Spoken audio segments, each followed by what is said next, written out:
1 Timóteo, capítulo 5, verso 1 e 2 somente.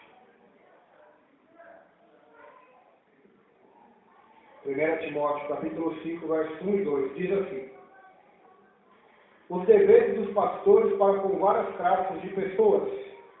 Não repreendas ao homem idoso, antes exortam como pai, como a pai, aos moços como irmãos,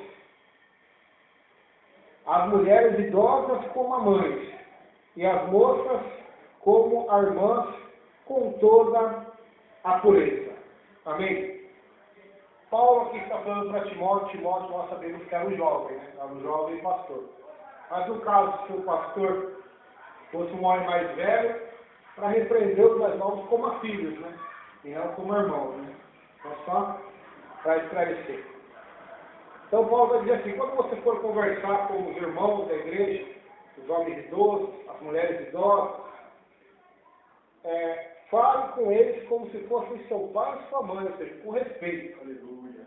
Porque a Bíblia diz que, lá na lei, Deus mandava os israelitas levantarem a cabeça diante daqueles que têm câncer, ou cabelos brancos, né? Então, mais ou menos este princípio, né? Quando você for empreender, não trate como seu amigo, ou como um jovem da mesma idade que você, mas o trate como a um pai. Ainda como um pai. A Bíblia diz o quê? Honrar pai e mãe. E aos moços, aos da sua idade, como irmãos, né? Como irmãos, a mulheres idosas como a mãe, e as moças como irmãs. Percebeu que interessante? Como irmãs, com toda a pureza. Então, só nessa parte que fala de irmãs com toda a pureza. Porque o pecado hoje, ele adentrou em muitos locais por causa disso, né? Por causa da impureza. Então, quando você for, e o conselho dos crentes antigos, e sempre é um conselho verdadeiro, né? O pastor aprendeu assim, né, pastor? Eu também aprendi assim, que um homem jamais deve dar carona para uma mulher, não é? Ou eu estou errado? Uma mulher para um homem. Não por causa que você vai fazer coisa errada, mas é por causa dos olhos dos outros, né? Os outros vão até falar, vai. Talvez o pastor está ali de boa vontade. Dependendo, Roberto, a hora, talvez tenha uma mulher que está chovendo, está chovendo, não seria justo. Aí já é outro caso, né? Causa. Agora a gente está dando carona para qualquer um. Porque o pastor Billy Graham é um homem, e você vai ver vários pastores famosos aí caindo no terra, vai? Billy Graham, você nunca ouviu um comentário dele ou um escândalo. Ele está com 88 anos já. A mulher dele acho que faleceu faz 3, 4 anos atrás. Eu li o livro dele tem mais de, olha, você nem sabe qual que é, um grandão assim. Ele disse assim no livro, que ele fez um voto com Deus de nunca ficar sócio com uma mulher, a não ser a mulher dele. Aí tem que falar, mas isso é fanatismo, isso é loucura. Não é loucura.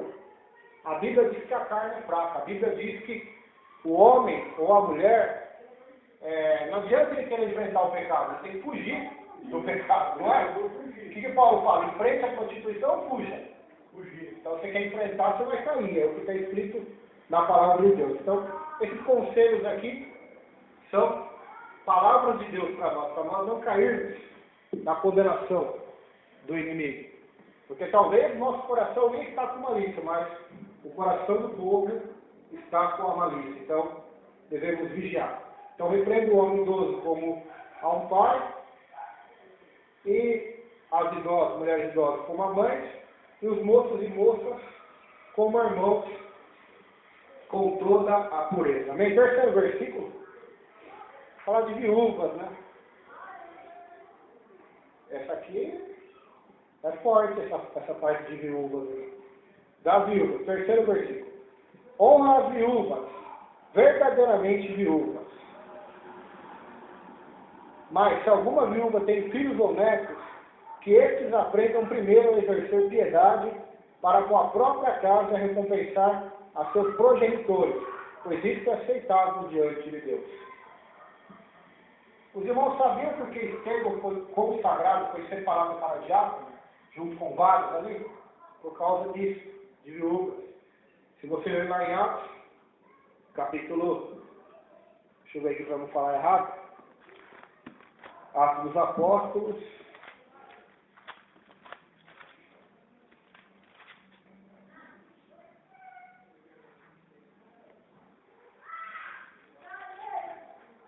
capítulo 6, verso 1, diz assim, verso 1 e 2. Ora, naqueles dias, crescendo o número dos discípulos, houve uma murmuração dos gregos contra os hebreus, porque as suas viúvas eram desprezadas no ministério cotidiano. E os 12, convocando a multidão dos discípulos, disseram: não é razoável que nós deixemos a palavra de Deus e sirvamos as mesas. Escolhei, pois, irmãos, entre vós, 7 varões de boa reputação, cheios do Espírito Santo, de sabedoria, aos quais constituamos sobre este importante negócio. Então, esse assunto de viúva é muito importante na Bíblia. Não só de viúva, né? O ministério da igreja de ajudar os pobres, né? De ajudar os crentes mais pobres, ou que estão passando por dificuldades. A igreja cresceu, diz a Bíblia, e houve contenda, murmuração dos gregos contra os judeus, os hebreus são os judeus, os israelitas, por causa da distribuição da comida, né, do alimento para as viúvas, né, dizendo que as viúvas deles estavam sendo desprezadas no ministério cotidiano. Então os 12 apóstolos disseram: olha, não é isso que nós abandonamos a palavra de Deus, a pregação, a evangelização, o ensinamento, o ministério da oração, para servir as mesas, as viúvas. Então vamos fazer o seguinte, vamos escolher dentre vocês aí, falando para os discípulos, homens de Deus cheios do Espírito Santo, de boa reputação, cheios de sabedoria. Então, boa reputação, cheios do Espírito e de sabedoria, para que exerçam esse ministério de cuidado para com as viúvas. Então, ali começou os diáconos, né? A primeira vez, o diácono, a origem da palavra é aquele que serve, né? Embora houve ali grandes diáconos que foram pregadores, foram homens de Deus, o primeiro mártir foi Estevão. Então tudo começou por causa das viúvas, né? Elas eram sustentadas pela igreja. Perdiam maridos. Só que aqui Paulo vai dar um princípio, né, aqui em Timóteo, para a igreja lá de Éfeso, que serve para as demais também. A igreja estava se sobrecarregando em cuidar das viúvas, né? Estava faltando dinheiro, faltando recursos. Mas por quê? Porque estava sendo mal administrado. Então Paulo vai dizer assim: as viúvas que têm filhos ou netos, primeiramente a obrigação de cuidar delas não é da igreja, é deles. É os filhos, aos netos, eles devem aprender primeiro a exercer piedade para com os da própria casa e a recompensar seus progenitores, pois isso é aceitável diante de Deus. Então, eles devem primeiro aprender a exercer piedade. Piedade é boas obras, caridade, amor, fé, é tudo que agrada a Deus, que é aceitável diante de Deus, como eu falei aqui segunda-feira. Eles devem primeiramente cuidar das viúvas, que têm filhos ou netos. Devem, e a Bíblia manda também a gente honrar as viúvas que verdadeiramente são viúvas. Então aqui já ia cortar grande parte, né, do orçamento da igreja, né? É igual nós vemos por aí, né, os dízimos, as ofertas, sendo um meio para enriquecimento dos pastores, né? Só que na igreja primitiva não enriqueceu Paulo, nem Pedro, nenhum deles, né? Eles usavam aquilo não só para as viúvas, né? Aqui não vai falar tudo, porque é igual Jesus, é igual o apóstolo João disse. Tudo que aconteceu, que Jesus fez, nenhum livro do mundo é caber. Então, não vai falar de tudo que aconteceu na igreja primitiva. Mas se você ler lá, você vai ter uma noção. Dentre eles não havia nenhum necessitado. Não havia nenhum. Tinha alguém órfão que se convertia, eles ajudavam, eles sustentavam. Não tinha aquela desigualdade, igual tem hoje. Então, os dízimos, as ofertas eram para que houvesse o mantimento na casa de Deus, a palavra de Deus, o sustento dos obreiros e dos que estavam precisando de ajuda também. Né? Então, as viúvas estavam nesse ministério da caridade. Né? Versículo 5.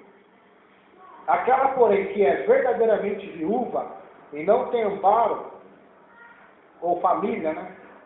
Isso que é o amparo da família, espera em Deus e persevera em súplicas e orações, noite e dia.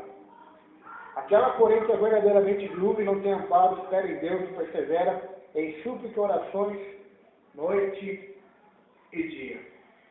Tem uma viúva muito abençoada na Bíblia, que está no Evangelho. Vamos ver se eu vou achar aqui, Evangelho de Lucas. Ela é um exemplo, né? Hoje, raramente, nós acharemos viúvas dessa envergadura dessa mulher.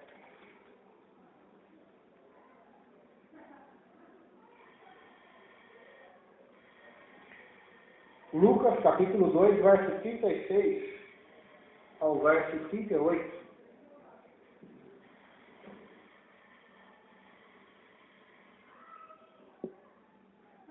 Diz assim: estava ali a profetisa Ana, filha de Fanuel, da tribo de Azer. Esta era já de idade avançada e tinha vivido com o marido 7 anos, desde a sua virgindade.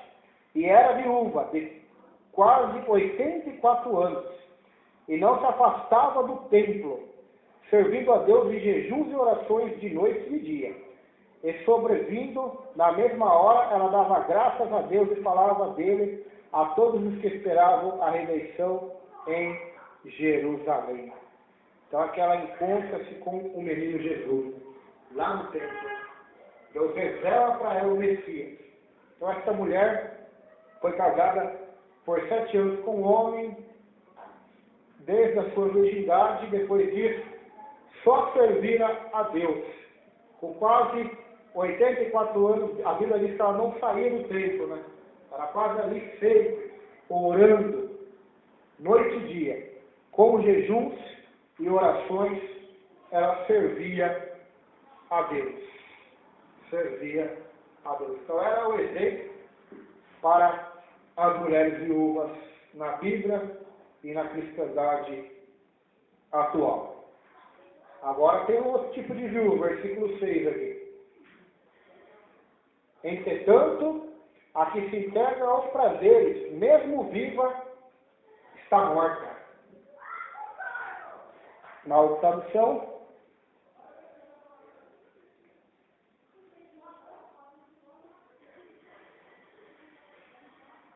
mas a que vive em deleites, vivendo, está morta. Ou seja, a viúva, não só a viúva, né? A mulher, o homem, casado, solteiro, velho, novo, mulher da mesma forma, que se entrega aos prazeres, aos deleites da carne, do pecado, mesmo vivo, já está morto de vida. Já é um zumbi na terra, já é um morto-vivo andando na terra. Pois Jesus Cristo disse: aquele que crê em mim está salvo, aquele que não crê em mim já está condenado. Ah, mas eu creio em Jesus, mas eu ando no pecado. Não tem como. A Bíblia diz que a fé sem obras é a fé morta, ou seja, aquele que crê em Jesus, conforme ensina o Evangelho, ele se arrepende dos pecados, ou seja, arrependimento na Bíblia é mudança de comportamento, é renúncia aos prazeres da carne, do mundo, para ter uma vida para a glória do Deus vivo. Então, quem crê em Jesus está vivo, quem não crê, ou seja, se eu não creio que Jesus mandou usar em santidade, andar em obediência, andar em renúncia, negar a mim mesmo, tomar a minha cruz e segui-lo, ter o coração como de uma criança, então eu não creio em Jesus, então eu já estou condenado. Porque se eu creio em Jesus, eu creio no que ele ensinou, no que ele pregou, no que ele viveu, no que a palavra dele manda eu fazer. Agora essa fé que a maioria tem hoje, de crer em Jesus, mas nem saber o que ele manda fazer, não sabe. Porque tem gente que sabe, mas não faz. Mas a grande maioria nem sabe o que ele mandou fazer. Então que fé é essa, né? É uma fé que todos nós temos, né? Desde criança humana, uma fé humana. É uma fé que Jesus que a gente vê na televisão. Mas não é a fé que a palavra de Deus ensina. A fé é pelo quê? Pelo ouvir, que é a palavra de Deus. Você pode ouvir, você pode ler, estudar, ouvir pregação, ouvir ensino, ou louvores que falam sobre ela. Então a fé vem por isso, vem pela palavra, não vem por outra por outro modo. Entretanto, o que se entrega aos prazeres, mesmo vivo, está morto, ou está morta, né? Para a viúva aqui no caso. A viúva que se entrega aos prazeres da carne. Mesmo estando vivo, a Bíblia diz que já está morto. Aleluia. Versículo 7. Meu Deus. Prescreve, pois, estas coisas para quê? Sejam irrepreensíveis. Manda, pois, estas coisas para que elas sejam irrepreensíveis. Ah lá, não é só o pastor, não é só o pregador. Nós estudamos para os obreiros, tem que ser irrepreensível, né? A viúva também. Mas não é só para a viúva também, é para todo cristão. Nós vamos ler lá em Judas, a última carta da Bíblia, estou lembrando aqui agora, vamos só para você ver o que Cristo quer fazer em nossa vida. Judas,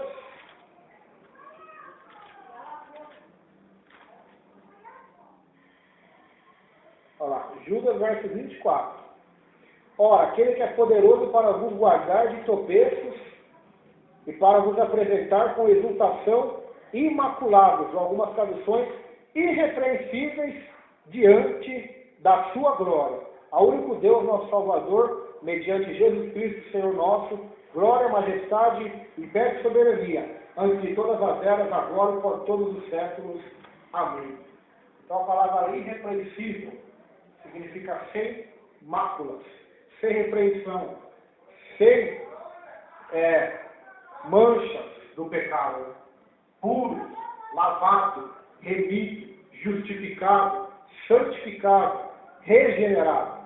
Então são obras do Espírito Santo, são atuações da graça de Deus na vida do cristão, que vai transformando ele de uma tal forma que a Bíblia diz lá em Coríntios que é de glória em glória, como por espelho, até ele estar a imagem do Senhor.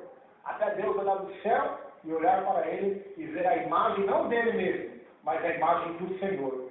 Porque Deus nos criou não a nossa imagem, Deus nos criou a imagem dele, né? Mas o pecado faz o homem ser a imagem do homem, né? Que é a imagem do pecado, que é o número da besta, 666, o número do homem. Mas a imagem de Deus, a imagem da perfeição, é o 7. Por isso que Cristo veio até a terra. Porque não há nenhum justo sequer, nem ninguém pode chegar até o céu se não for por ele. Deus, quando olha do céu para a terra, ele não acha nenhum de nós bom, não. Não se engane. O padrão de Deus é o padrão de Adão e Eva antes de pecar. A perfeição. Porque quando eles pecaram, quem expulsou eles do jardim não foi o diabo, foi Deus. Pelo diabo eles estavam lá até hoje, eu não canso de falar isso, eles estavam vivendo eternamente ali no pecado. Mas quem tirou eles do jardim, quem expulsou eles de lá foi Deus. Então Deus, quando olha do céu para a terra, ele requer a mesma perfeição que ele viu em Adão e Eva. Por isso que Jesus fala, sendo perfeito, porque é perfeito o nosso Pai Celestial. Então o padrão de Deus não é um padrão no mesmo nosso. Talvez a gente se compare com outros crentes, ou com pessoas que estão no mundo, que a gente acha que está bom, estão morando, estão indo na igreja, então é tão bom, então nós estamos se comparando com homens pecadores. Nosso espelho é a palavra perfeita de Deus. Nosso espelho é Cristo. Paulo vai dizer assim, sede meus imitadores, porque eu sou de Cristo. Então esse é o nosso espelho, esse é o nosso modelo. Então quando Deus olha do céu para a terra, ele quer ver perfeição em nós. E como que ele consegue ver perfeição em nós? Se ele ver Cristo em nós. Se Cristo não estiver em nós, não tem perfeição nenhuma. Somente tapo de imundícia. Todas as nossas boas obras, o profeta Isaías diz, para Deus são tapo de imundícia. Então, você pode se achar bonzinho ou boazinha. Para Deus, todas as nossas obras boas que fizemos nessa terra, até hoje, se ajuntar tudo aqui, e demais o mundo inteiro, para Deus é um tapo de imundícia. É um pano que as mulheres usavam no período fértil. Então, esse é o tapo de imundícia que Isaías fala lá. Esses panos imundos. Então, a vontade de Deus é que sejamos irrepreensíveis. Verso 8.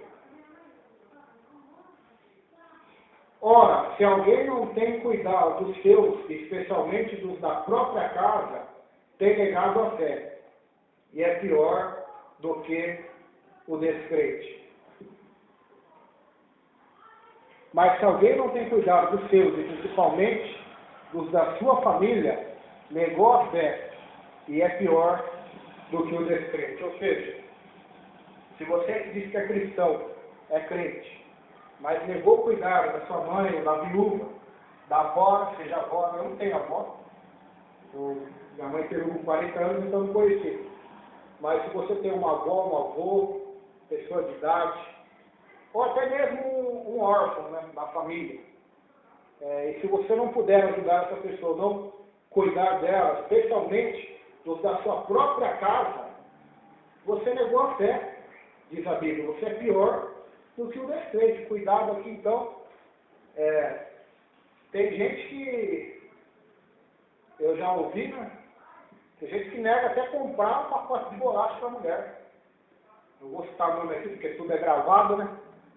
E nós estamos aqui para pregar a palavra de Deus. Amém. Mas são casos que acontecem, né, como exemplo. Tem gente que nega várias e várias coisas, não cuida dos da própria casa. Então a Bíblia diz que nega a própria fé. Já pensou? Tem gente que tem coragem de deixar a mãe morrer de fome, o pai. Ou viúvo, né? Estou falando viúvo aqui, mas tem casos de viúvos também. Então, é misericórdia de Deus somente, né? E a pessoa está lá no culto pregando, adorando a Deus, ou louvando a Deus na igreja, como se fosse uma maravilha, né? Só que ela negou a fé. E é pior que o descrente. Versículo 9. Não seja inscrita. Então ali havia uma inscrição da viúva na igreja, que contava o dinheiro, para a comida, né, o dinheiro para o sustento dela. Não seja inscrita senão viúva que conte ao menos 60 anos de idade. Tenha sido esposa de um só marido. Ou seja, aqui nós vemos, irmãos, parece até dura essa palavra, né? Nossa, mas Deus é misericórdia, mas parece que alguns textos que a gente lê da Bíblia, o padrão é tão perfeito, né? A viúva tem que ter mais de 60 anos de idade e ter sido mulher de um só marido. Aqui nós vemos como Deus considera o casamento, né? Não é essa bagunça que é hoje, né? Hoje, casar e descasar e casar de novo é normal, até na igreja, né? Então não tem preocupação nenhuma. Se quiser largar dela e casar de novo, você tem isso em qualquer igreja, não vou? As igrejas não estão mais nem aí para a Bíblia, a verdade é essa. Mas e para Deus, e aí? Aí é que fica, né, pastor? Então as pessoas não estão nem aí mais. Todo mundo largando, casando. E Jesus disse que seria assim. Jesus disse, antes da minha vinda, vai ser como nos dias de Noé. Os homens casavam-se e davam-se em casamento. Compravam e edificavam. Comiam e bebiam. E veio o dilúvio e levou a todos. Essa é a nossa geração, né? É o retrato dela. Casa, descasa, só pensa em comer, em beber, em festejar. E só pensa no dinheiro, na prosperidade terrena. Comprar e edificar. É assim, não é, que acontece hoje na igreja? E no mundo inteiro. Como nos dias de Noé. Então, por isso que ele disse, quando o Filho do Homem voltar, será que ele vai achar fé na terra? Será que ele vai achar fé verdadeira nos 20 milhões de evangélicos que tem no Brasil? Então, é uma pergunta que nós devemos refletir para nós mesmos. Né? Então, a viúva deve ter sido esposa de um só marido. Não adianta eu querer falar aqui que é o que está escrito, tá bom? Você quer fazer o que não está escrito? Faça. A Bíblia diz que o adultério não entrará no reino dos céus, ou a fornicação, a prostituição. Não tem, mas eu vou largar da minha mulher, eu vou largar do meu marido e vou casar de novo. As pessoas fazem isso. E aí, os pastores fazem o casamento e continuam pregando como se tudo fosse bom. Ainda fala que Davi fez e Deus perdoou. Ainda usa Davi ainda como amuleto, né, do pecado. Sendo que, se você ler a destruição e a desgraça que aconteceu com Davi, se Davi pudesse ver o futuro, o que ia acontecer, Absalão querendo matá-lo, o próprio filho dele querendo matá-lo e tomar o reino dele, o outro filho dele, Aminon, estuprando a sua própria irmã, e fora os outros que não vou contar em detalhes, certamente ele não teria feito aquele pecado.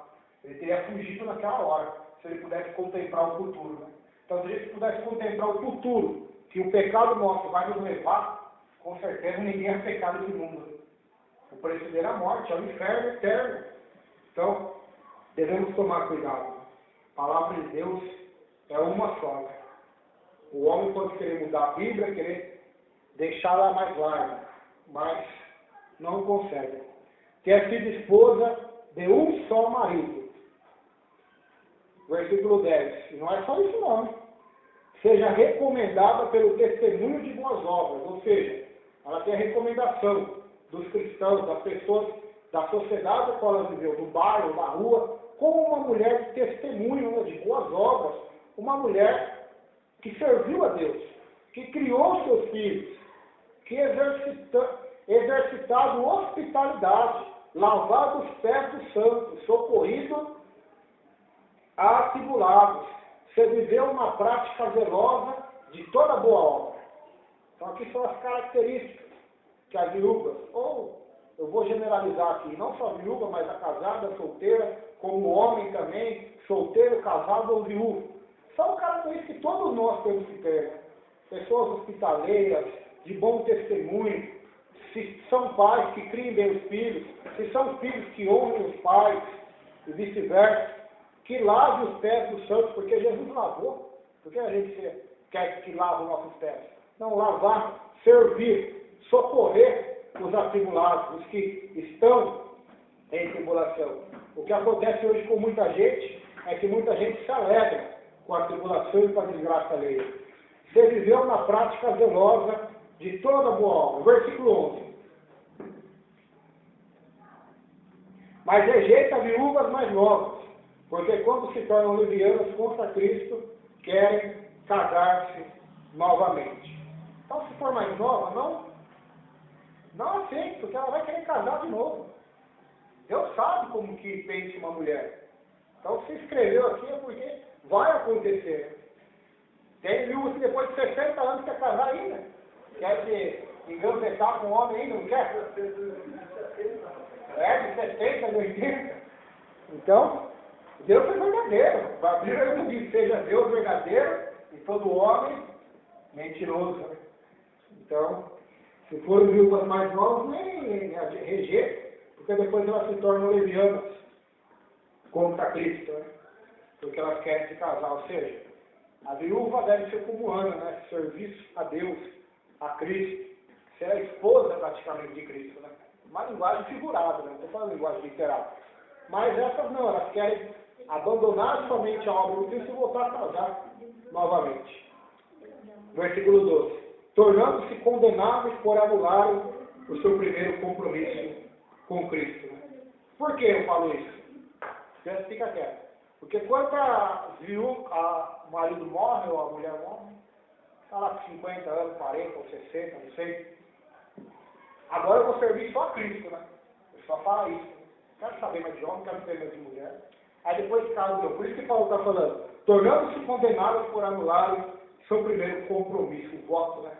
Tem gente que não leva em consideração o voto, né? Mas a Bíblia diz que é melhor não votar do que votar e não cumprir. Versículo 6. Isso aqui é interessante, hein? Além do mais, aprendem também a viver ociosas, andando de casa em casa. Não somente ociosas, mas ainda tagarelas, intrigantes, falando que não convém, ou que não deve. A outra tradução. E além disso, aprendem também a andar ociosas, de casa em casa, não só ociosas, mas também faroleiras e curiosas, falando que não convém. Ana, a viúva que nós vemos lá em Lucas, não tinha ociosidade na vida dela. O que é ocioso? É o tempo jogado fora, é o tempo que você não tem. Você diz, nossa, não tem nada para me fazer, não tem. Então, a pessoa vive na ociosidade. Só que Ana nunca, jamais ela falou, eu não tenho nada para fazer. Porque ela tinha seu tempo todo para Deus, né? Na oração, no jejum, em serviço a Deus. O prazer dela era Deus. Mas essas viúvas, que Paulo está dizendo aqui, mas não querem orar, querem jejuar. não querem estar continuamente no templo. Então elas ficam ociosas, né? O tempo delas sobra. E a mente vazia é o que, diz a Bíblia? Oficina de quem? A Bíblia não, desculpa. O ditado diz que a mente vazia é o que? Oficina de Satanás. Então elas vivem ociosas, andando de casa em casa, né? Naquela época andava. Hoje não precisa andar mais. Hoje pode teclar na internet, pode ligar pelo celular, pelo telefone. Então, as pessoas ficam ociosas. E andam de casa em casa, falam com um, falam com o outro, e falam coisas que não agradam a Deus, diz a Bíblia. Tagarelas instigantes, falando o que não deve, o que não convém, o que não agradam a Deus. Né? Então, a ociosidade faz isso com o ser humano. Faz ele se intrometer na vida alheia, faz ele se meter o bico na onde não é chamado. O nosso irmão Salomão disse assim em Provérbios, que aquele que vê uma contenda e entra no meio, é igual aquele que põe a mão na orelha de um cachorro bravo. Já leu esse provérbio da Salomão? Você está vendo alguém contender. É igual nós comentamos no monte lá, sábado, sobre o caso do casal. Se você for querer se prometer, é melhor você ir para a rua, achar um pitbull, botar a mão na orelha dele, que vai ser melhor, né? Pelo menos você vai tomar uma mordida ali e vai acabar ali, né? Do que aquele que se intromete na vida alheia. Por quê? Porque se estivesse orando, se estivesse jejuando, lendo a Bíblia, se dedicando a Deus, não ia ter tempo para se intrometer na vida alheia. Né? Não ia ter tempo. Então, esse é o nosso dever. Esse é o nosso dever. É servir a Deus.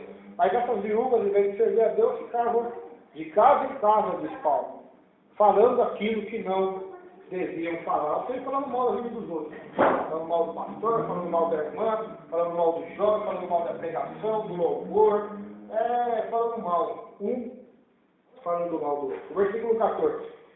Quero, portanto, que as viúvas mais novas se casem, tenham filhos, sejam boas donas de casa, e não deem ao adversário ocasião favorável de maledicência, ou de pessoas falarem mal de você. Então, que as viúvas mais novas que perderam seus maridos, porque tem gente que acha que é crente e não vai acontecer nada de mal com ele. Talvez eu possa morrer aqui hoje, o irmão, a irmã. Eu acho que vou ficar casado por 50 anos, mas talvez pode morrer. E deixar a mulher, ou a mulher deixar o marido, ficar viúvo. Porque tem muita gente que tem esse pensamento. Eu sou cristão e na minha vida tudo será um mar de rosas, né? Tudo será uma maravilha, eu vou ver até meus cabelos ficar brancos, vou ver filhos, vou ver os netos, vou ver os bisnetos, vou estar próspero como Abraão estava, e vai ser uma maravilha, mas nem sempre é assim. Né? Então, se alguém ficar viúva ou viúvo, que case e crie filhos, sejam boas donas de casa, e não dê ao adversário ocasião favorável de maledicência, as pessoas falarem mal de você, por causa do mau exemplo, mau testemunho. Versículo 15. Pois, com efeito, já algumas se desviaram seguindo a Satanás. Pois, com efeito, já algumas se desviaram seguindo a Satanás. Ou seja, algumas viúvas já se desviaram da palavra de Deus, se desviaram do Evangelho. Estão seguindo a Satanás. E eram crentes da igreja, hein? Estavam seguindo Satanás dentro da igreja. Então, quanta gente que está dentro da igreja, quantas pessoas, quantos pastores que estão pregando, mas estão seguindo Satanás, não estão seguindo Deus. Estão seguindo o príncipe deste mundo, e não o nosso Salvador e o nosso Senhor. Aleluia! Isso é o que a Bíblia aqui está dizendo. Muitos vão me dizer naquele dia, isso foi Jesus que disse, né? Senhor, profetizei, preguei, cantei, curei, participei da igreja, dos cultos, fui ofertante, fui dizimista, fui assíduo nos trabalhos. Apartai-vos de mim, malditos, porque eu não vos conheço.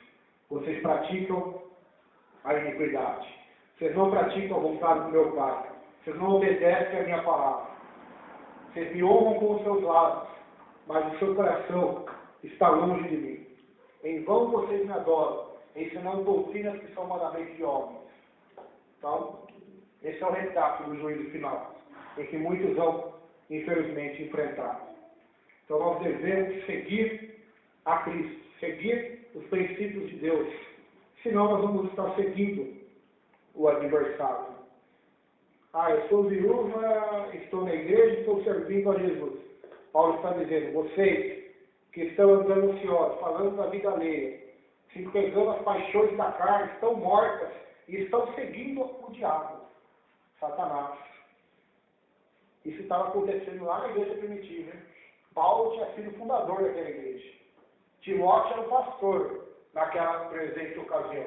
Depois dele foi o apóstolo João.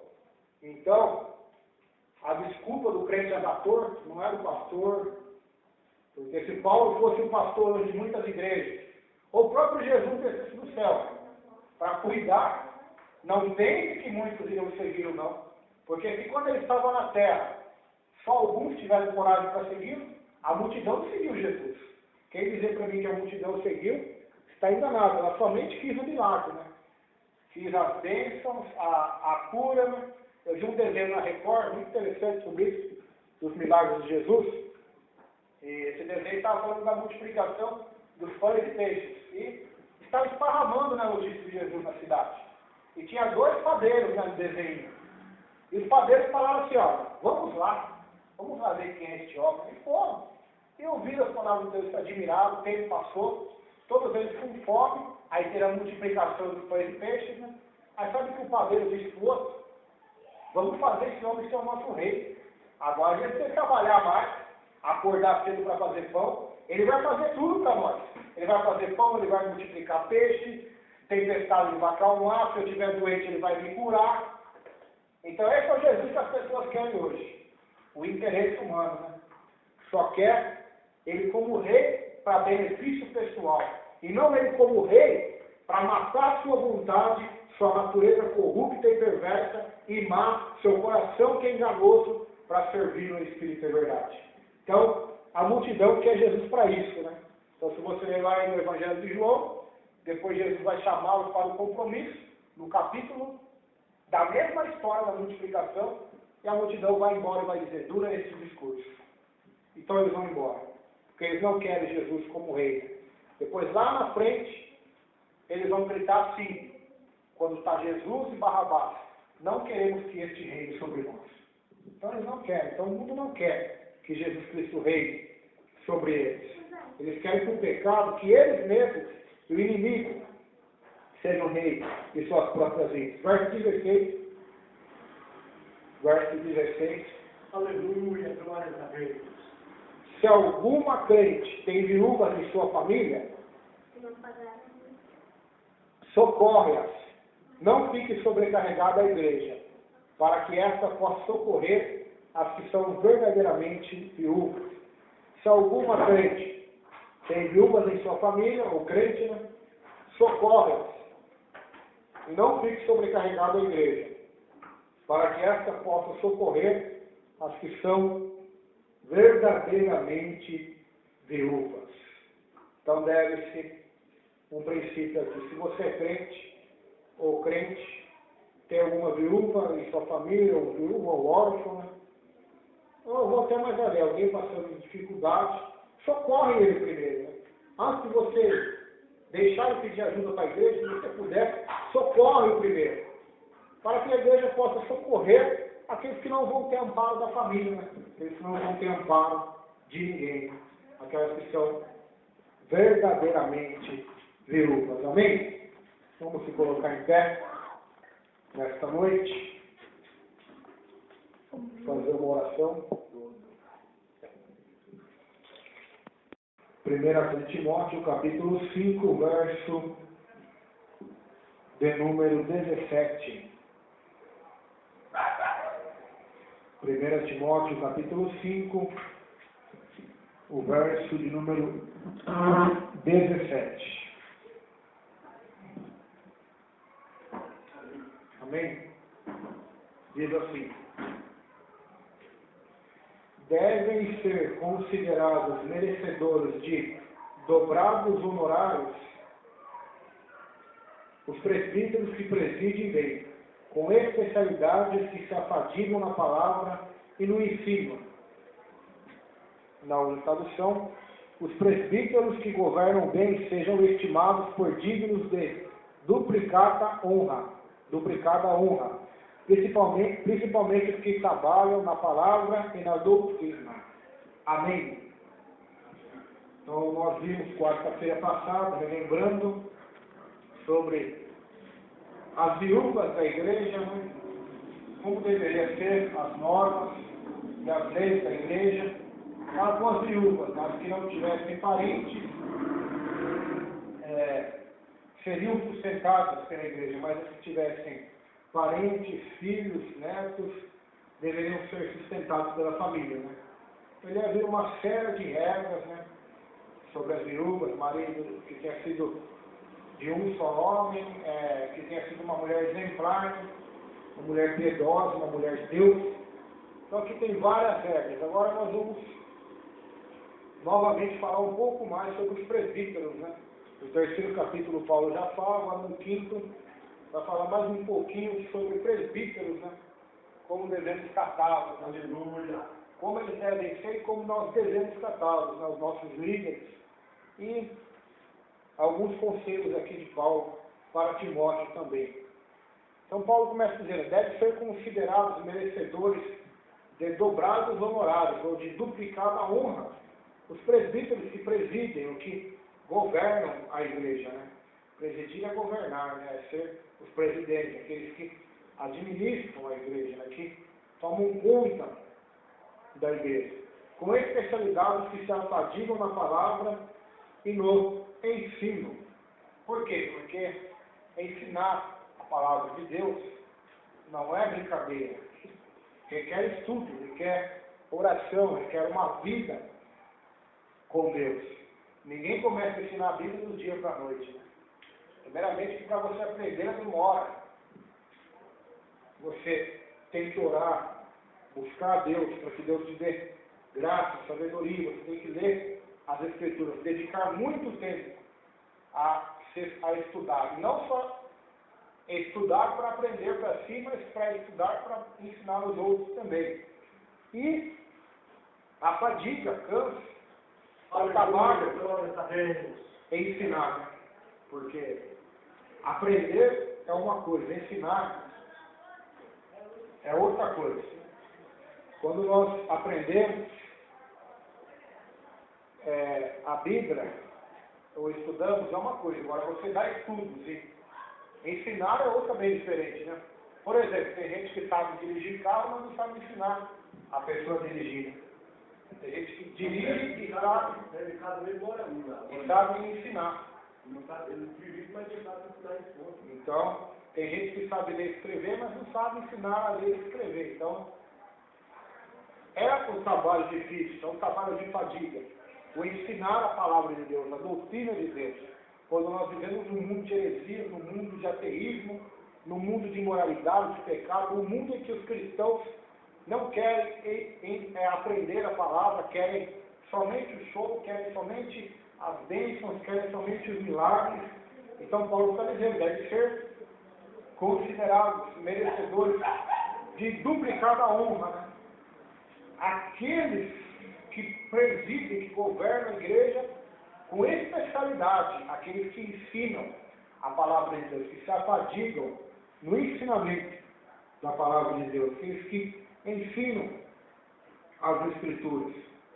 Então, é um ministério que deve ser honrado, aleluia, duplamente pela igreja. Amém.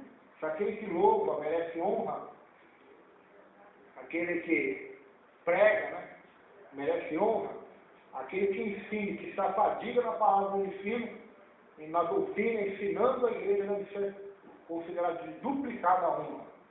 Aquele que profetiza deve ser honrado, sim. Os anciãos da igreja devem ser honrados, sim. Os homens de Deus, mas aqueles que ensinam, aqueles que com especialidade se afadigam na palavra do ensino, devem ser considerados de duplicada honra. É a mesma coisa uma Bíblia de estudo, como essa que nós temos aqui. Não surgiu do dia para a noite. A Bíblia de Estudo John MacArthur, a Bíblia de Estudo Pentecostal, a Bíblia de Estudo David, a Thompson, a Genebra e tantas outras, Plenitude. Esses estudos que tem no rodapé, embaixo dos textos bíblicos, não surgiram do dia para a noite. Alguns demoraram décadas. Algumas dessas Bíblias demoraram décadas para estar em nossas mãos. A Bíblia do Estudo de John MacArthur demorou uma vida inteira deste homem de Deus, junto com a ajuda de outros homens aí, e mulheres que estudam as Escrituras para elaborar esses estudos bíblicos. Então, é um trabalho de fadiga. Aqueles que escrevem livros, né? Evangélicos sobre estudos da Bíblia, dicionários. É um trabalho, é uma fadiga. Então, deve ser considerado de duplicada honra aqueles que se afadigam no estudo e no ensino da palavra de Deus, da doutrina, dos ensinamentos de Cristo Jesus. Até porque Jesus disse em Mateus 28, ide, pregai todas as nações, batizando elas em nome do Pai, do Filho e do Espírito Santo, e depois ensinando elas a guardar todas as coisas que eu vos tenho ensinado. Eis que estou convosco todos os dias até a consumação dos séculos. Então é uma ordem de Jesus. Não somente a pregação, mas o ensinar aqueles que se converteram através da pregação, né, e foram batizados. Então, deve ser considerados de duplicada honra aqueles que ensinam a palavra de Deus. Esse é um comentário bíblico em casa, são 6 livros dessa grossura. E quantos anos nós achamos que demorou para ser escrito um livro, aqueles livros? Porque não é um livro que eu vou escrever de uma coisa que está na minha cabeça. Então eu vou fazer uma história aqui, vou inventar um personagem e vou fazer. Até você pode fazer um livro rápido assim. Mas é um livro que comenta sobre a Bíblia, ou seja, aquele homem teve que pesquisar, teve que ler outros livros, teve que ler a Bíblia, teve que orar. Então demorou muito tempo para ser escrito um trabalho daquele. Então, é uma fadiga os estudos bíblicos. Há quanto tempo nós estamos aqui, todas as segundas, quartas e sextas, estudando capítulo por capítulo da Bíblia? E olha que eu não estou nem sendo muito profundo, porque se fosse, ele talvez demoraria um ano de um livro só, da Bíblia, né? E uma carta só, se fosse querer se aprofundar mesmo. Então, é um trabalho ardoroso, é um trabalho difícil. Por isso que muita gente não ensina mais na igreja, por isso que não há a escassez de cultos de ensino, cultos de doutrina, da Bíblia, das Escrituras, está escasso. Quem quiser aprender a Bíblia hoje está tendo que pagar, a maioria das vezes. Curso de teologia, em outras igrejas, em outras denominações. Então, a maioria que está, por quê? Porque a falta de homens que ensinam, homens de Deus, com o dom de Deus, com a capacitação de Deus, com a força de vontade de estudar e aprender para ensinar, são poucos hoje, são raros hoje. Então, por isso que nosso irmão e apóstolo Paulo diz que devem ser merecedores de dobrados honorários os que presidem, os presbíteros que presidem bem com especialidade, os que se afadigam na palavra e se afadigam no ensino. Com especialidade significa principalmente ou em particular. A ideia implícita é que alguns presbíteros se esforçam mais do que outros e sobressaem mais no ministério. Se afadigam, literalmente, trabalham até o ponto da fadiga ou exaustão. A palavra grega ressalta mais o esforço que está por trás do trabalho do que a quantidade de trabalho. Então, a palavra fadiga no grego trabalha até o ponto da fadiga ou exaustão. É um trabalho exaustivo, um trabalho que cansa, que traz exaustão ao pregador, ao ensinador, ao mestre, ao presbítero que ensina, que se sobressai dentre outros na palavra de Deus. Né? Então, aqui na igreja tinha aqueles que estavam se sobressaindo, né? No ensino das Escrituras, né? Que presidiam, que governavam a igreja. Na palavra e no ensino, ou melhor, na pregação e no ensino. A primeira atividade enfatiza a proclamação junto com a exortação e a admoestação e requer uma resposta de coração ao Senhor. A segunda é um fortalecimento essencial contra a heresia e dê mais ênfase à instrução. Então, o ensino, a pregação do Evangelho, da palavra, esses que se fadigam mais nesses quesitos deveriam ser considerados de dobrados honorários, ou seja, receber honrarias. Dobrados honorários. Os presbíteros que servem com maior compromisso, excelência e esforço deveriam receber maior reconhecimento de suas congregações. Esta expressão não significa que esses homens deveriam receber exatamente o dobro de remuneração dos demais, mas por terem obtido tal respeito, deveriam receber um salário mais generoso. Então, esse os dobrados honorários. Deveriam receber mais pelos seus esforços. Versículo 18. 18, pois a Escritura declara: não amordaças o boi quando pisa o trigo, e ainda o trabalhador é digno do seu salário. Porque diz a Escritura: não ligarás a boca ao boi que debulha, e digno é o obreiro de seu salário. Digno é o obreiro de seu salário. A Escritura declara uma forma típica para introduzir referências bíblicas, neste caso, tanto no Antigo como no Novo Testamento, pois essa palavra, não amordaça os bois quando debulha ou pisa o trigo, está em Deuteronômio 25, versículo 4. E o obreiro é digno do seu salário, Jesus falou no Evangelho de Lucas, capítulo 10, versículo 7.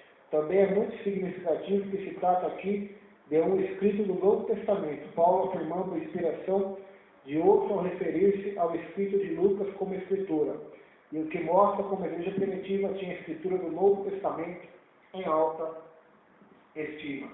Então aqui está falando sobre o soldo, né?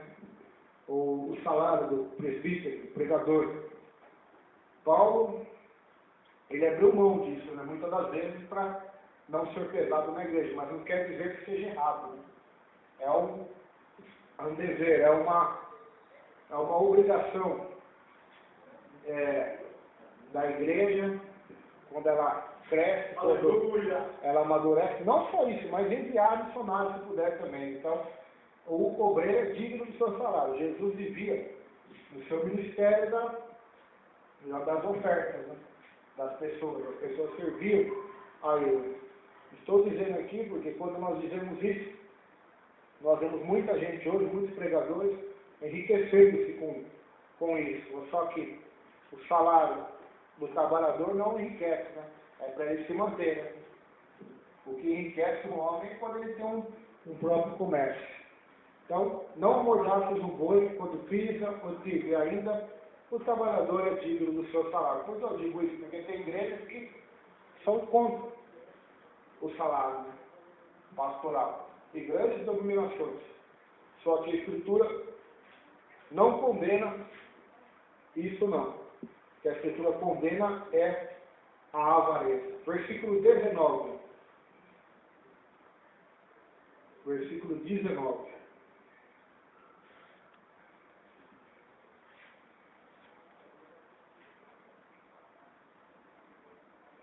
Não aceites denúncia contra presbítero, senão exclusivamente sobre o depoimento de 2 ou 3 testemunhas. Versículo 19, da outra tradução. Não aceites acusação contra presbítero, senão com 2 ou 3 testemunhas. Isso aqui é muito sério e é muito importante. Se nós seguirmos esse princípio, é os princípios da palavra de Deus. Quantos presbíteros, obreiros, foram depostos de seus cargos por calúnia, ou por mentiras, ou por invenções e maquinações de pessoas. Então, a palavra está dizendo: não aceite denúncia contra presbítero, se não for por depoimento de 2 ou 3 testemunhas, ainda tem que saber quem são essas testemunhas. Né? Eu vou mais além ainda, né? Porque é igual aquele detalhe, tem umas pessoas aí que a gente tem que duvidar, né? Do que elas falam. Então, se for 2 ou 3 testemunhas, ainda forem pessoas honestas, né? Então, não é pessoas da igreja, mas pessoas honestas, pessoas que têm um caráter, uma reputação na sociedade bom, né? Porque até nisso fizeram com Jesus. Alugaram falsos testemunhos, e foram vários, né?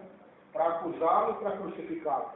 Então nós temos que tomar cuidado quanto a isso. As acusações graves contra os presbíteros devem ser investigadas e confirmadas pelo mesmo processo estabelecido em Mateus 18, verso 15 ao 20. Este processo para toda a igreja também se aplica aos presbíteros. Essa exigência não coloca os presbíteros acima de uma acusação válida, mas os protege de acusadores frívolos e perversos ao submetê-los ao mesmo processo de confirmação do pecado que é usado para todos da igreja. Então, esse princípio ele protege os presbíteros, protege eles de falsas acusações, né? De calúnias, de difamações, para somente acontecer. Mas o problema hoje nem esse versículo mais acho que precisa hoje da igreja moderna. Desculpa a expressão, mas hoje adultério, prostituição, tantas coisas se tornou tão normal no nosso meio que nem é acusado mais de nada, né? Isso já se tornou algo natural, mas a Bíblia, ela não mudou. Então, se o presbítero, ou o pastor, ou o evangelista pecar, e houver provas, e ou ele mesmo dizer que pecou, como Davi, então deve acontecer a disciplina, né? É o que a palavra ensina, né? Aquele que confessa o seu pecado e deixa, alcançará a misericórdia, mas aquele que o encobre nunca prosperará, nunca será bem sucedido.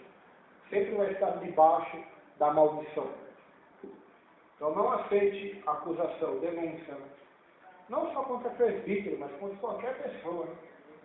A pessoa vir falar mal de alguém para nós. Não sei, eu não vi, não estava lá. A gente tem que ver assim, né? Mesmo a gente vendo, tem que às vezes ficar quieto, né, pastor? Então eu não vi, eu não sei, eu não estava lá, eu não ouvi nada.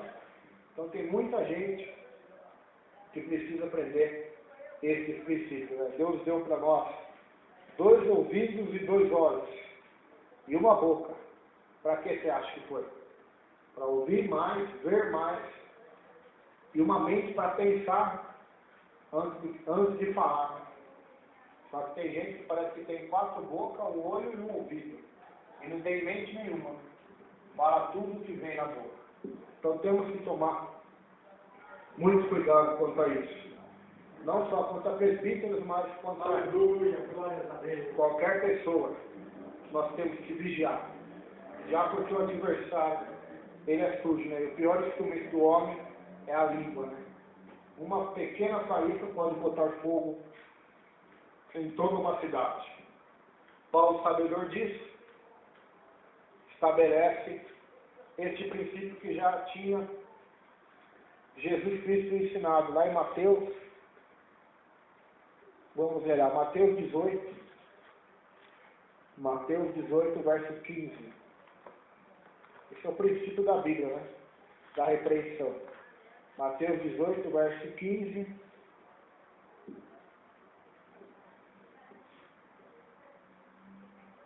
Diz assim: se teu irmão pecar contra ti, vai argui-lo entre ti e ele só.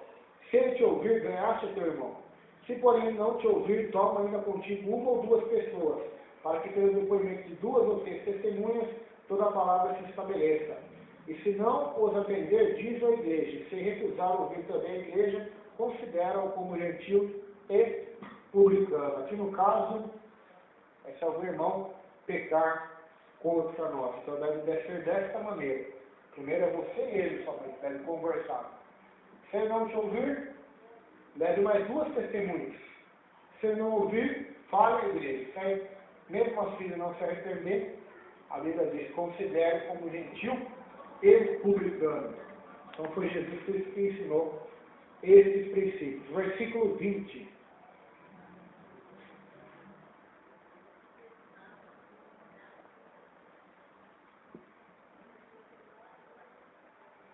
versículo 20 diz assim: quanto aos que vivem no pecado, repreende-os na presença de todos, para que também os demais temam.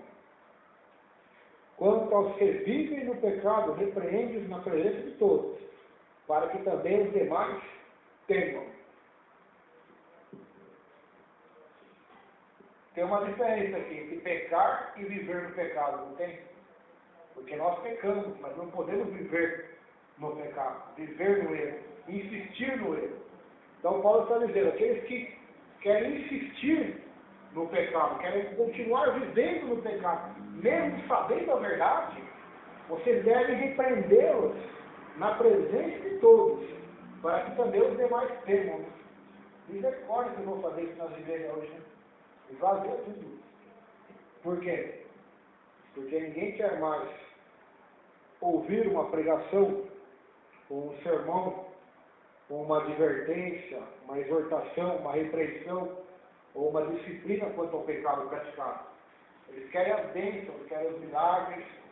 Então, esse princípio aqui, que era o que Paulo fazia nas igrejas, né? Se tivesse obreiros ali, homens ali, ou mulheres que se diziam ser de Deus, mas havia provas claras de que eles viviam no pecado, no erro, na prostituição, na bebedice, na glutonaria, ou na idolatria, ou na fofoca, seja qual pecado fosse, eles eram repreendidos na frente de todos, para que se envergonhassem e se arrependessem, e para que os demais também temessem e não fizessem o mesmo pecado. Por que na lei Deus falava para apedrejar os adúlteros? Para colocar medo, né? Colocar medo. A pessoa ia pensar 2 vezes antes de fazer isso mesmo, de adulterar. Hoje, por que todo mundo faz? Porque é normal. Não estou dizendo que essa lei tem que voltar. Porque Jesus Cristo veio para salvar e não para matar. Mas são princípios que fazem com que aqueles que erraram sirvam de exemplo, para que os outros não errem ou não pratiquem o mesmo erro e tenham temor de Deus. Né? Por isso que Paulo está dizendo, quanto aos que vivem no pecado, repreende-os na presença de todos, para que também os demais temam. Aos que pecarem, repreende-os na presença de todos, para que também os outros tenham temor. Então, tradução disso. Aos que pecaram, aqueles que querem o pecado, que sejam repreendidos na presença de todos, para que também os demais temam. Então, a repreensão e a exortação. Verso 21. Verso 21. Conjuro-te perante Deus e Cristo Jesus, e os anjos eleitos, que guardes esses conselhos sem prevenção, nada fazendo com parcialidade. Conjuro-te diante de Deus e do Senhor Jesus Cristo, dos anjos eleitos, que sem prevenção guarde estas coisas, nada fazendo por parcialidade. Então Paulo está conjurando Timóteo, diante de Deus, de Cristo e dos anjos santos, dos anjos eleitos, que ele guarde estes conselhos, sem prevenção nenhuma, sem medo de tomar as decisões que têm que ser tomadas, e sem parcialidade, ou seja, esse eu vou tratar de um jeito, aquele eu vou tratar de outro. Esse aqui, que é eximista, eu vou tratar de um jeito, aquele que não é, tratarei de outro. Esse que é rico, eu vou tratar o pecado dele desse jeito. Esse não, esse que, desculpa a expressão, né? Esse que é puxa-saco meu, eu vou tratar de um jeito, mas esse que não é, eu vou repreendê-lo duramente. Porque tem muitas igrejas, muitos locais, até mesmo no mundo, e muitos trabalhos são assim, né? O tratamento é desigual. Mas Deus, ele julga sem parcialidade, ou seja, então, o tratamento quanto ao pecado na igreja deve ser sem parcialidade. Não interessa se é irmão, se é pai, se é mãe, se é filho, ou se é desconhecido, ou se está um dia na igreja, ou está um ano, ou se é presbítero, ou se é um membro, ou se é o maior dizimista ou o menor, ou se é o crente mais carismático ou não. Não interessa. Todos devem ser tratados de forma igual. É igual a Santa Ceia, esperar um pelos outros. Não tem maior, nem menor, nem grande. Todos devem esperar, ou seja, quanto ao pecado também, a repreensão deve ser da mesma forma. Então, Timóteo tinha de guardar estes conselhos, pois ele foi conjurado diante de Deus, de Cristo e dos santos anjos, para que ele faça o que tem que ser feito. Versículo 22. Versículo 22. A ninguém imponhas precipitadamente as mãos. Não te tornes cúmplice de pecados de outrem. Conserva-te a ti mesmo puro. 22, do outro versículo. A ninguém imponhas precipitadamente as mãos, nem participe dos pecados alheios. Conserve-te a ti mesmo puro. A cerimônia que confirmava a idoneidade e a aceitação de um homem para o ministério público, como presbítero, pastor, supervisor, evangelista, isto procedia da prática do Antigo Testamento, de impor as mãos sobre um animal que seria sacrificado como fim de identificar-se com ele. Precipitadamente refere-se a proceder a essa cerimônia sem uma investigação judiciosa e um período de preparação para assegurar-se das qualidades do candidato. Então, esse aqui está falando de você orar pelas pessoas. Esse princípio aqui é sobre obreiros. Não põe as mãos precipitadamente em ninguém, ou seja, não separe, não consagre ninguém ao presbitério, ao diaconato, ao ministério pastoral, ao evangelístico, precipitadamente. Não faça isso, Timóteo. Não faça, porque senão você vai se tornar cúmplice dos pecados de outrem. Conserva-te a ti mesmo puro. Então deve ser analisado. E nós já falamos sobre isso no terceiro capítulo. As qualidades, as características. Em Atos dos Apóstolos, capítulo de número 6, tem as características ali dos obreiros. Homens de boa reputação, cheios de espírito, cheios de sabedoria. A esses era para ser separado ao diaconato. Então, existem as regras, as normas, existe a análise. A árvore é conhecida pelo fruto. Como que uma árvore que dá mau fruto pode ser alguma coisa na casa de Deus? Só vai trazer maldições e escândalos. Então, por que a maldição? Os pecados se acumulam cada vez mais, os escândalos, porque estão colocando a mão precipitadamente nas pessoas. Estão levando elas a um lugar que Deus não elevou. Estão colocando elas em um lugar que Deus não colocou. Estão dando elas um ministério que elas nunca tiveram. Um dom que elas nunca teve. Então é isso que está acontecendo. Por isso que Paulo falou para Timóteo. Timóteo era o pastor, era aquele que ia consagrar obreiros, né, para deixar no seu lugar. Então, não coloque as mãos, não imponha as mãos precipitadamente em ninguém. Em ninguém. Tem gente que conhece a pessoa há um dia e já fala que ele é homem de Deus, que era mulher de Deus. Então ela se impressiona fácil com as pessoas. Eu, no começo da minha conversão, eu confesso que eu era assim também. Eu se impressionava fácil com os crentes. Ela só vinha aqui pregar e já me impressionava. Mas com o decorrer da caminhada, ou como diz o ditado do mundo, com o andar da carruagem, você vai vendo que o inimigo consegue imitar quase tudo. Ele consegue pregar, ele consegue ensinar, ele consegue falar em línguas, ele consegue simular tudo e facilmente ele pode enganar-nos se nós não estivermos vigiando, orando, lendo as Escrituras. Então, no decorrer da carruagem, nós vamos vendo que grandes pessoas que, da história da nossa conversão, que nós considerávamos que eram homens e mulheres de Deus, a grande parte deles não eram. Eram cristãos, assim, carnais. Não eram homens e mulheres exemplares. Então, por isso que nós temos que vigiar. Então, um pastor, um presbítero, que vai ungir outros, consagrar outros, deve tomar cuidado para não se precipitar. Não se precipitar. Uma das coisas que nós vemos acontecer aos novos convertidos, principalmente, eles prometem um mundo e fundo, né? Que vão fazer, né?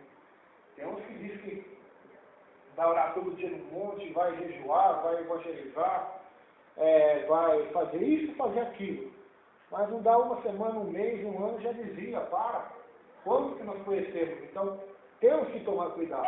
Se nós fôssemos precipitadamente, até ungiríamos eles aos missionários e pregadores. Então, temos que tomar cuidado. Não é dessa maneira que Paulo está falando. Existe uma história na vida de cada um, um testemunho na vida de cada um. Uma vida que deve ser analisada minuciosamente, para que não sejamos cúmplices dos pecados de outros, né, que também é pecado. Então, Timóteo, você não está pecando, mas se você ungir alguém precipitadamente, você vai ser cúmplice do pecado dele. Tudo que ele cometer de errado, haverá uma mão sua, porque é você que colocou ele nisso.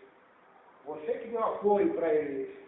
Então, conserva-te a ti mesmo puro. O maior exemplo de todos é Jesus. Quando ele separou os apóstolos ali, ele orou a noite inteira no monte. Jesus sabia o coração deles. E nós que não sabemos o coração de ninguém? Não conhecemos profundamente a vida de ninguém, como Jesus conhecia. Então devemos orar, pedir a misericórdia, a graça dos céus e analisar o que nós conseguimos. Não conseguimos analisar o coração. Então nós vamos analisar os frutos da pessoa.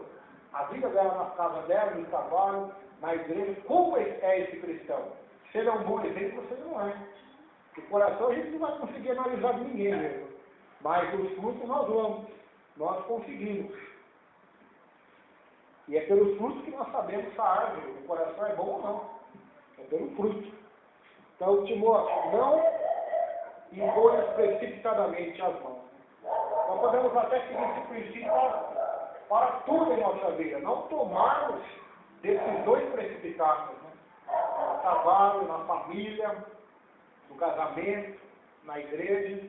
Não tomarmos decisões precipitadas ou falarmos precipitadamente. Isso aí é bom.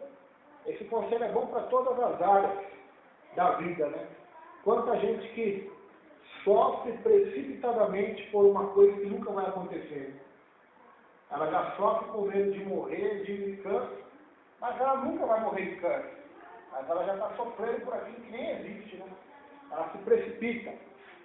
Então temos que tomar cuidado em nos precipitarmos, né, para falarmos de alguém. Não só se ele é homem de Deus, mas ele dizia, aquele homem não é de Deus. E se ele for? Nós não conhecemos ainda, né? Então temos que tomar cuidado nesses dois lados da moeda. Versículo 26. Versículo 26 diz assim: não continues a beber somente água. Use um pouco de vinho por causa do teu estômago e das tuas frequentes enfermidades. Isso aqui é forte, pastor. Não bebas mais água só, mas usa de um pouco de vinho por causa do teu estômago e das tuas frequentes enfermidades. Quem está dizendo isso não é um médico. Não é um médico que está dizendo isso. É um pastor, é um apóstolo. Mas não é qualquer um como nós. É um homem que ressuscitou mortos, que curou vários doentes com oração. Então, está vendo onde eu estou querendo chegar? Tem teologias que ensinam, igrejas, pastores que ensinam que o crente não deve tomar remédio, porque quem toma remédio não tem fé, que Deus cura. Então, temos que tomar muito cuidado com isso. Existem casos e relatos de pessoas que morreram, porque foram na igreja, alguém profetizou para elas, ou ouviu, ou sentiu que foi curado, depois parou de tomar remédio, não foi atrás do médico para ver se realmente estava curado, e morreu. Por quê? Porque não vigiou. Quem criou os remédios? Não vou dizer nem ao final, os remédios é o homem, mas todas as toxinas, as vitaminas, as químicas, foi Deus que criou. Então o homem só teve a inteligência de misturar as químicas, né? As informações, os remédios, com estudos de laboratório, testando em animais, e eu não sei como é que funciona todo o processo, mas chegou aquele remédio para tirar uma dor de cabeça, ou para uma gripe, ou para amenizar uma dor, ou um antidepressivo, ou um calmante, ou um remédio de câncer, ou um remédio para desinfeccionar, Existem milhares de milhões de remédios, né? Mas quem criou todas essas frutas, essas raízes de árvores, todas essas coisas que servem como remédio foi Deus. Lá em Ezequiel 47 diz que as folhas da árvore servem para remédio das nações. Já leu lá o versículo que diz? Tem os frutos e os remédios. Então, quem criou remédios foi Deus. No deserto eles se curavam com coletivo também. Então, o que Paulo está dizendo para Timóteo aqui? Timóteo, você tem problemas de enfermidade no estômago.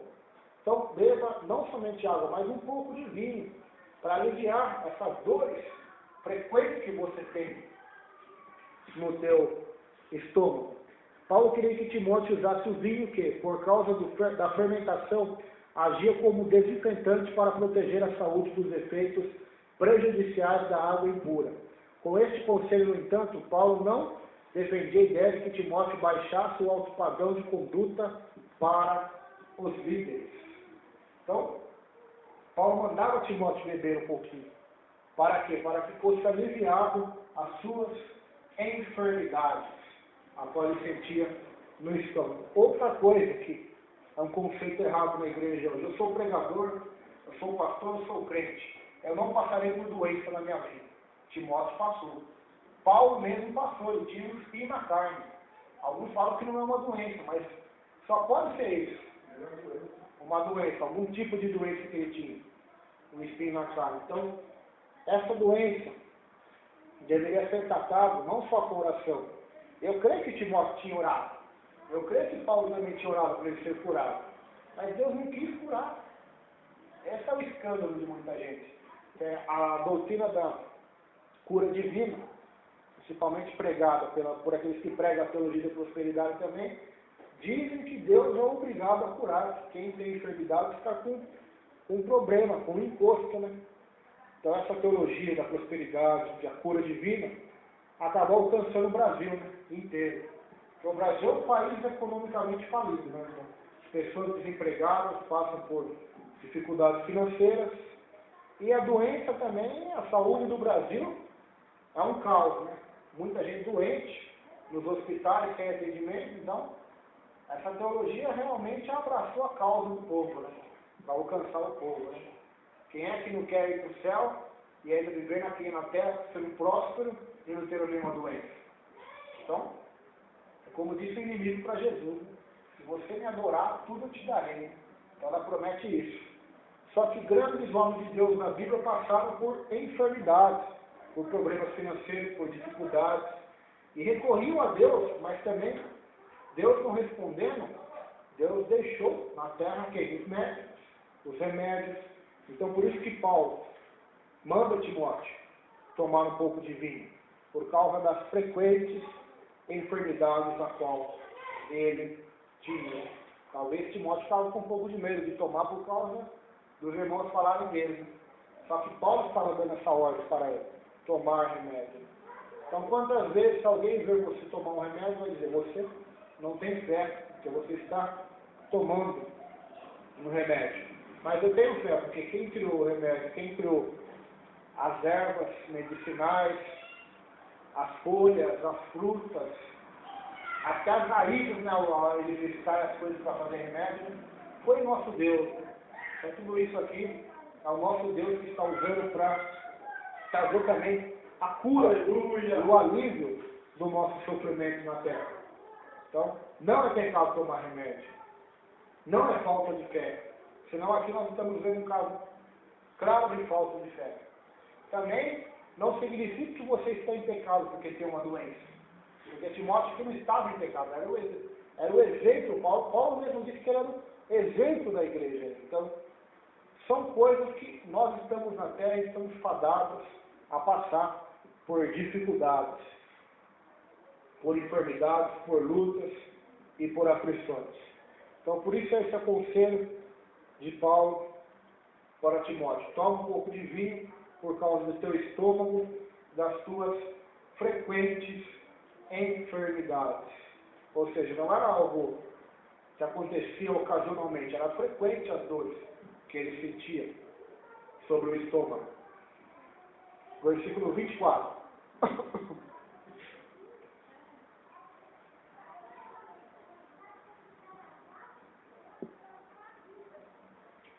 Os pecados de alguns homens são notórios e levam a juízo, ao passo que os de outros só mais tarde se manifestam. Os pecados de alguns homens são notórios e levam a juízo, ao passo que os de outros só mais tarde se manifestam. Os pecados de alguns homens são manifestos, precedendo o juízo, e alguns manifestam-se depois. Então tem pecados que os homens cometem, ou as mulheres, que são notórios, todos veem, sabem, enxergam, porque é manifesto, é revelado. Mas existem pessoas que vivem em pecados anos e anos e anos, e escondidos de todos. Só que a palavra está dizendo que todos vão se manifestar. Tantos que se manifestam na hora, como os que estão ocultos. A palavra de Deus diz que há de se manifestar. Jesus disse que não há nada em oculto que não há de ser revelado. Então, é isso que nos causa terror. Nada em oculto do que o homem fez nessa terra, que ninguém viu, vai ficar oculto. Quantos homicídios aí? Pessoas que matam outros e a polícia nunca vai descobrir. E ninguém nunca vai descobrir. Só que o Senhor sabe. Então, será manifesto um dia no juízo de Deus. Quantos que roubam e ninguém vai descobrir, mas no dia do juízo será descoberto, será manifesto. Quantos que adulteram, traem, dão uma escapadinha e acham que ninguém nunca vai ficar sabendo, vão levar para o túmulo, mas não vão. O túmulo vai mostrar para elas que o Deus do juízo chegou, o julgamento chegou. Então nada vai ficar em oculto. A diferença é que alguns pecados se manifestam rapidamente, são revelados, e outros demoram, mas a verdade é que todos vão se manifestar diante de Deus, diante do juízo do Deus vivo. Olha o que a palavra de Deus diz em Eclesiastes. Meu Deus, meu Deus. Eclesiastes, capítulo 12, versículo 12, diz assim. Eclesiastes 12, 12. Demais, filho meu, atenta, não há limite para fazer livros e muito estudarem o fado da carne. De tudo o que se tem ouvido, a suma é: teme a Deus e guarde os seus mandamentos, porque isso é o dever de todo homem. Porque Deus há de trazer juízo todas as obras, até as que estão escondidas, quer sejam boas, quer sejam más. Então tudo que aconteceu vai ser revelado, vai ser anunciado. Hebreus capítulo 4, versículo 12, o texto diz assim: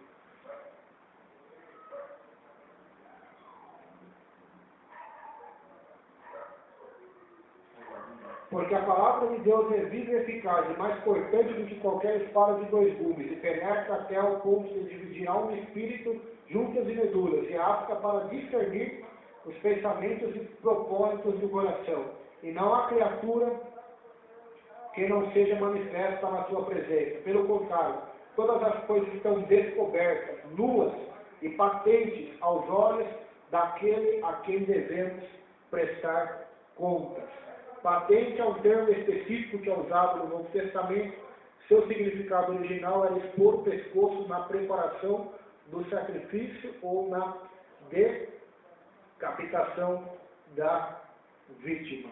Então tudo está nu, tudo está patente aos olhos do Deus Todo-Poderoso. É isso que Jesus Cristo está ensinando, é isso que a palavra está ensinando. Nada vai estar em oculto diante de Deus. Tudo será revelado. O julgamento de Deus vai revelar todas as coisas. Nada vai ficar em oculto. Tem o texto também, que eu não vou citar aqui, mas do Evangelho, que Jesus disse que tudo que foi dito aos ouvidos será pregado no telhado. Tudo que os homens fizeram às escondidas será mostrado às claras. Então, nada estará em oculto, nada estará escondido. tudo será manifesto. Então, as pessoas podem viver a vida inteira no pecado se quiserem, mas uma coisa é certa: haverá um dia que todo homem terá que prestar contas a Deus, e o juízo virá. Verso 25. Da mesma sorte, também as boas obras antecipadamente se evidenciam, e quando assim não seja, não podem ocultar-se. Assim mesmo também as boas obras são manifestas, e as que são de outra maneira não podem ocultar-se. Então as boas obras é a mesma coisa. Algumas vezes elas se manifestam, as pessoas veem, enxergam, mas mesmo se ela for se ocultar, um dia ela será manifesta também, ela receberá a recompensa do Altíssimo Deus.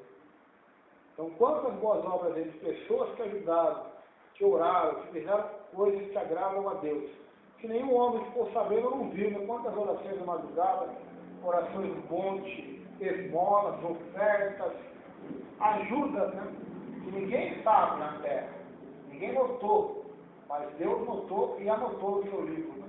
Então serão trazidas à memória também, porque o nosso Deus é um Deus justo, tanto para punir o mal, como para recompensar o bem também, tanto como para humilhar o exaltado e exaltar o humilhado. Então, tudo que o homem fez, como diz lá em Eclesiastes, quer seja bom, quer seja mal, haverá de ser revelado, haverá de ser anunciado no livro de Deus, haverá de ser julgado, né? Apocalipse diz assim, capítulo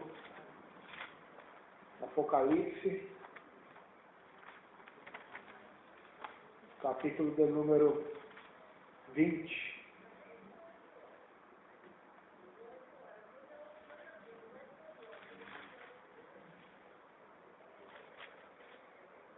Verso 11, diz assim: E vi um grande trono branco, que estava sentado sobre ele, de cuja presença fugiu a terra e o céu, não se achou lugar para eles. E vi os mortos, grandes e pequenos, que estavam diante do trono, e abriram-se os livros, e abriu-se outro livro, que é o da vida. E os mortos foram julgados pelas coisas que estavam escritas nos livros, segundo as suas obras. E deu mal aos mortos que nele havia, e a morte e o inferno deram os mortos que nele havia, e foram julgados, cada um segundo as suas obras. E a morte e o inferno foram lançados no lago de fogo. Esta é a segunda morte. E aquele que não foi achado escrito no livro da vida foi lançado no lago de fogo. Então o julgamento, ele é certo. Os grandes, os pequenos, os ricos, os pobres, todos passarão por esse julgamento. Deus abrirá todos os livros, e o livro da vida, ou seja, tudo que nós fazemos nessa terra é escrito no livro de Deus, seja coisas boas ou coisas ruins. Tudo que nós fazemos, Deus tem guardado. Nós podemos se esquecer, mas Deus jamais se esquece. Então, mediante tudo que estiver escrito nos livros, a humanidade vai ser julgada. E dura coisa será esse dia. Dura coisa será porque o nosso Deus, a Bíblia diz, ele é fogo consumidor. Ele é um Deus de amor, mas é um Deus que é justo também. Então, coisa boa será o céu, coisa ruim será o inferno, eternamente. Amém? Vamos orar agradecendo a Deus.